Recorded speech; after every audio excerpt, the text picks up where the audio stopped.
Imagine strolling through the column-lined halls of the great Library of Alexandria, where scholars from around the ancient world gather to exchange ideas.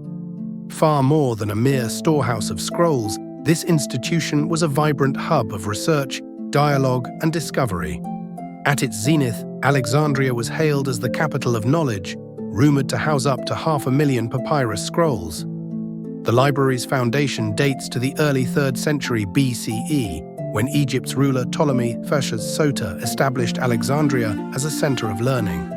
Ptolemy the Pheme and his son Ptolemy II. Philadelphus worked with the Athenian scholar Demetrius of Phalerum to organize a library within the Royal Mausoleum, a state-funded center of scholarship. Their mission was bold, to collect a copy of every book in the known world, creating a repository of all knowledge. They allegedly even seized any scrolls found on ships docking at Alexandria, keeping the originals for the library and returning copies to the owners. The Library of Alexandria aimed to encompass virtually every field of inquiry, holding works on subjects from astronomy and mathematics to literature and medicine, essentially an encyclopedia of the ancient world. Alexandrian astronomers like Aristarchus charted the heavens and even hypothesized a sun-centered universe. Mathematicians such as Euclid compiled treatises that defined the foundations of geometry, and physicians conducted anatomical studies that advanced medical understanding. Meanwhile, the library safeguarded the literary heritage of the Greeks, the epics of Homer, the tragedies of Aeschylus and Sophocles, the philosophies of Plato and Aristotle. Some of the greatest minds of the age worked within its halls. The glory of the great library did not end in one cataclysm, but through a slow cascade of misfortunes. A purge of scholars by Ptolemy VIII in 145 BCE began its decline, as many intellectuals fled the city. In 48 BCE, during Julius Caesar's siege of Alexandria, a fire broke out that supposedly burned part of the library's collection.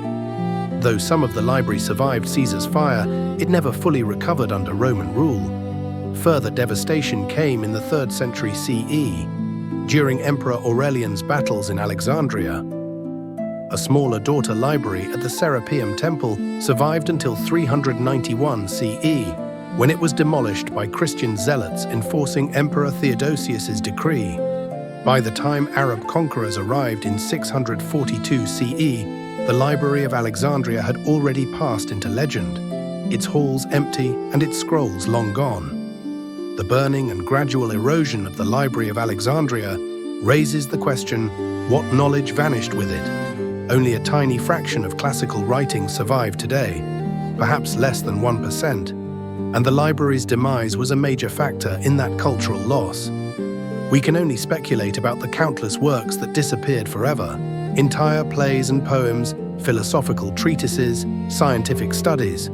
Sophocles, for instance, wrote over 120 plays, but only 7 survive. The rest may have sat in Alexandria's stacks until consumed by fire or time. Nearly all of Hipparchus's astronomical writings have perished, along with texts by innumerable other ancient thinkers.